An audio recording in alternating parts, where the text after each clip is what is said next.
महापालिका निवडणुकांच्या पार्श्वभूमीवर अभिनेत्री रवीना टंडननं ठाकरेंच्या शिवसेनेच्या उमेदवारांसाठी प्रचार केलाय। आगामी निवडणुकांच्या पार्श्वभूमीवर राजकीय वातावरण चांगलंच तापलं असून आता चित्रपटसृष्टीतील दिग्गज कलाकारांनीही प्रचारात उडी घेतली आहे। अभिनेत्री रवीना टंडन ठाकरेंच्या शिवसेनेचा प्रचार करताना दिसून आली आहे। रवीना टंडनचा व्हिडिओ सोशल मीडियावर चांगलाच व्हायरल होतोय। यावेळी उमेदवारांच्या कामाचा आणि स्थानिक प्रश्नांचा उल्लेख करत मतदारांना मतदान करण्याचं आवाहन तिनं केलंय। कला, संस्कृती आणि समाजाशी निगडीत मुद्द्यांवर तिनं आपली भूमिका मांडल्याचं पाहायला मिळालंय। सेलिब्रिटी प्रचारामुळे निवडणुकांच्या वातावरणात उत्साह पाडल्याचं दिसून आलंय।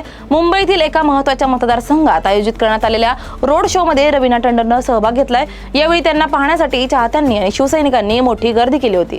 मशाल चिन्हाचा प्रचार करत तिनं मतदारांना उद्धव ठाकरे यांच्या पाठीशी उभं राहण्याचं आवाहन केलंय। महाराष्ट्राची संस्कृती आणि अस्मिता टिकवण्यासाठी जे प्रामाणिक प्रयत्न सुरू आहेत त्याला साथ देणं हे माझं कर्तव्य वाटतं। संकट काळात ज्या पद्धतीनं काम झालं ते कौतुकास्पद होतं असं रवीना टंडन यांनी सांगितलंय।